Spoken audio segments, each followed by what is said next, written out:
Bonjour, donc nous allons continuer notre travail sur le livre Matsé Initiation. C'est un wikibook. Alors on va continuer notre travail. Alors nous sommes dans l'analyse. Centre de masse en 3 dimensions. Donc nous allons utiliser les intégrales triples. Nous allons utiliser les intégrales triples pour calculer le centre de masse en 3 dimensions. Alors, je vous laisse sélectionner la bibliothèque. Nous, on va directement copier le premier fichier, le fichier des fonctions.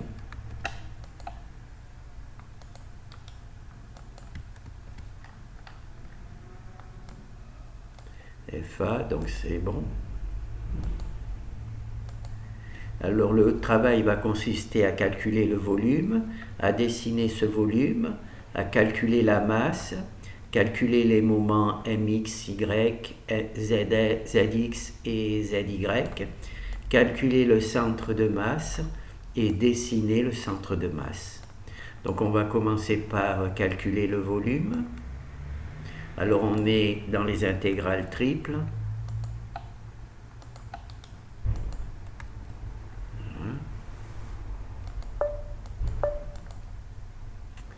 Alors on a notre fonction, L'intégrale triple est définie de cette manière. Ici, il y a le volume de la fonction qui est au-dessus de l'axe du plan XY. Cette valeur-là représente le plan XY. Cette valeur-là, c'est dy, ces deux valeurs-là contrôlent les valeurs de y, et ces deux valeurs-là contrôlent les valeurs de x. Voilà. Et donc notre volume, il est de 36 unités. Voilà. Alors la fonction est définie de cette manière. Alors f, normalement, comme on est dans un intégral triple, cette valeur-là est égale à 1. Elle sera égale à, on pourra installer ici la fonction de densité qui nous permettra de calculer la masse de cet objet, de ce volume. Sinon, notre volume est défini par les bornes de l'intégrale. Et ici, l'intégrale elle-même est égale à 1. Et on verra les valeurs que l'on peut mettre pour calculer le volume. Pardon, pour calculer la masse. Donc là, c'est la première chose, c'est le volume. On a calculé le volume. Alors maintenant, on va dessiner ce volume.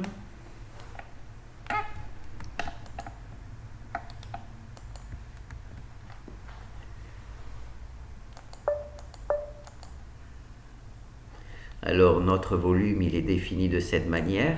F, la fonction f n'est pas installée puisqu'elle ne fait pas partie du volume. C'est elle qui donnera par exemple la fonction densité plus tard. Donc là, on a les coordonnées pour dessiner notre volume.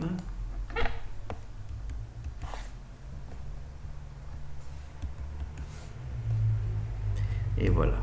Donc, j'ai fait... On est au-dessus du... Comment ça s'appelle? On est au-dessus du... On est au-dessus du plan XY quand z égale 0. Voilà, donc ça c'est le plan qui est au-dessus. Et nous, ce que l'on veut, c'est calculer le volume qui est au-dessus. Voilà. Entre la fonction et le plan.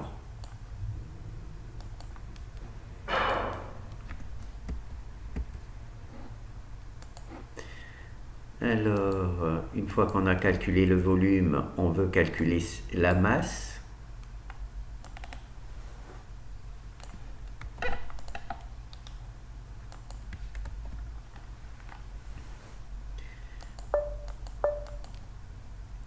Alors c'est ici qu'on a la fonction densité.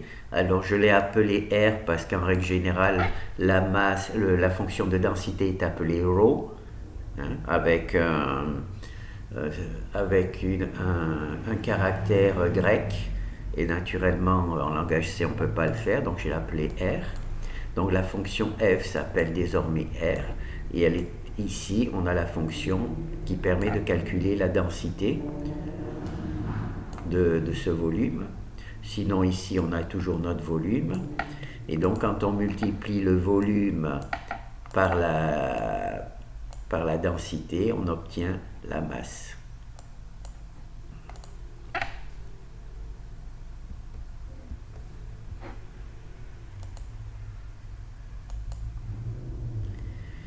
Bon, ben là, on descend. Pardon.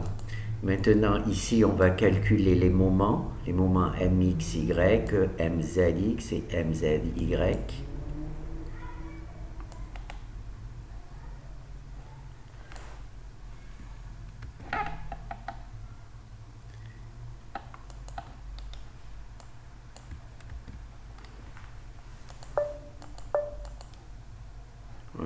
Donc ici, on a notre fonction de densité, la fonction f qui s'appelle, dans notre cas particulier, R.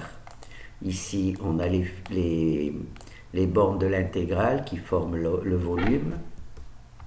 Et donc, on va calculer les moments. Alors, le moment x, y, comme ici il y a x, comme ici il y a y, on multiplie notre intégrale qui permet de calculer la masse par z. Donc là, si on supprime le z, on a la masse de l'objet, et si on multiplie par z, on a le moment x, y. Pour le moment zx, on multiplie par y, l'intégrale de la masse. Et pour le moment zy, on multiplie simplement par x, l'intégrale de la masse. Voilà. Et donc là, on a nos trois moments.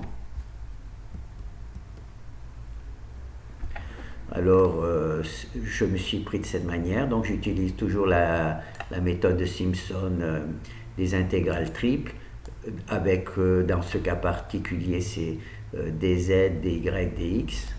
On a toutes les valeurs différentes, mais nous, on utilise juste cette valeur-là. Alors, ici, il y a la fonction f, où elle est égale à 1, parce qu'on calcule le volume sans la masse. Ici, on a introduit la fonction densité qui va remplacer la fonction f. Voilà.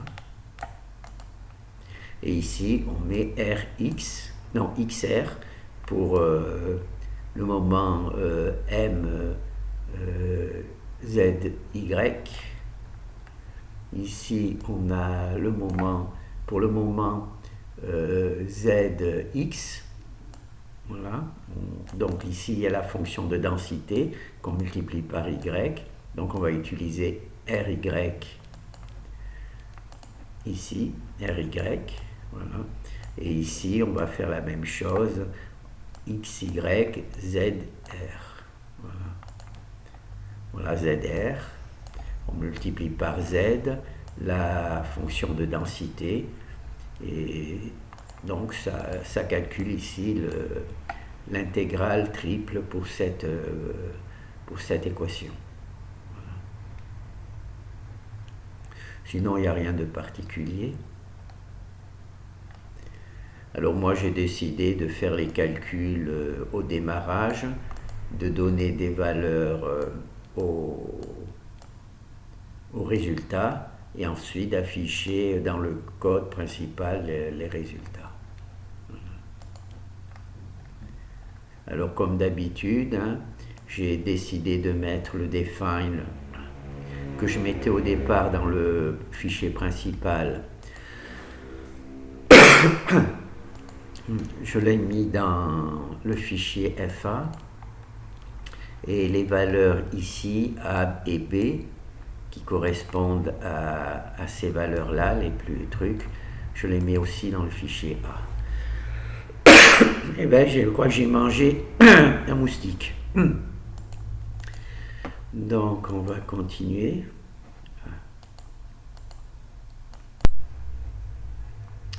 Alors maintenant on va faire calculer le centre de masse. Alors le centre de masse, c'est au centre de masse que l'on suppose que toute la masse du corps est concentrée. Là, vous avez le calcul, enfin la présentation mathématique du travail. Alors, on va faire l'exemple 5.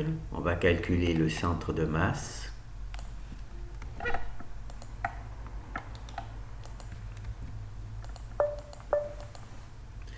Alors, pour calculer le centre de masse, on a besoin de la fonction de densité. On doit calculer le volume. Et donc on fait les moments mzx, les moments zy, les moments zx et les moments xy divisés par la masse, et on obtient de cette manière les coordonnées du centre de masse. Voilà, c'est tout simple. Voilà. Donc ici j'ai l'intégrale de masse qui utilise la fonction de densité. Ici, on calcule les moments avec les fonctions de densité qui dépendent de z, y et x, d'accord? Et donc, on a donc nos deux valeurs, la masse et les moments. Et là, on fait simplement la division pour afficher les valeurs de x, y et z. Et maintenant, ce qu'on va faire, c'est dessiner le centre de masse.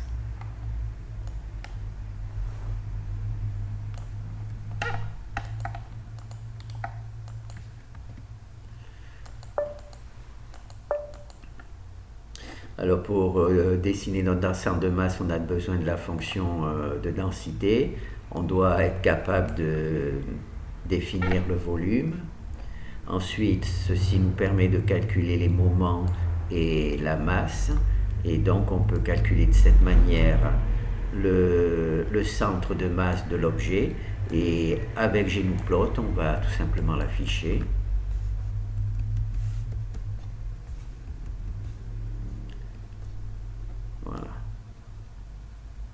Voilà notre hop.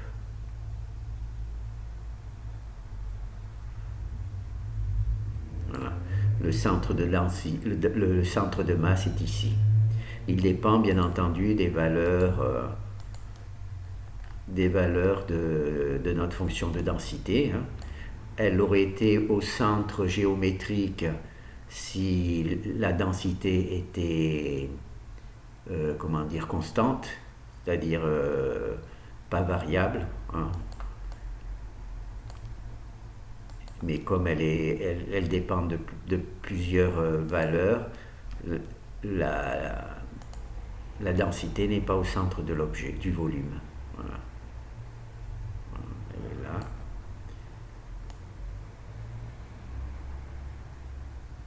Voilà.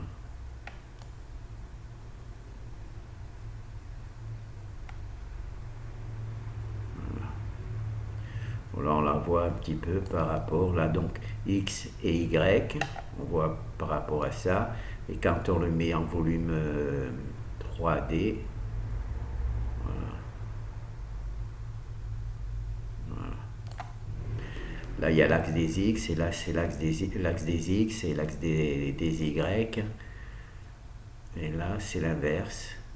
Voilà. Là, c'est l'axe des Y et Z. Voilà, ça nous donne donc la position. Bon, ben voilà, c'est un petit travail qui est sympathique. Alors, je vais peut-être essayer de trouver sur Internet un exemple qui nous propose de résoudre un problème de ce type. Et je vais essayer de faire les calculs sur ce travail devant vous. Voilà. Là, on a fait... donc, le but de ce travail, c'est ça.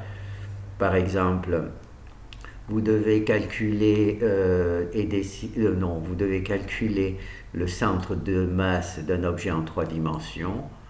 Donc, vous récupérez cette valeur-là, les fonctions. Et ensuite, eh bien, vous récupérez les fichiers C et vous remplacez les valeurs qui sont ici par les valeurs de votre exercice.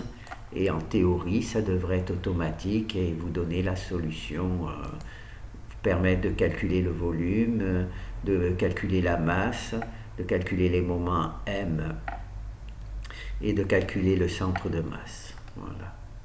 Merci.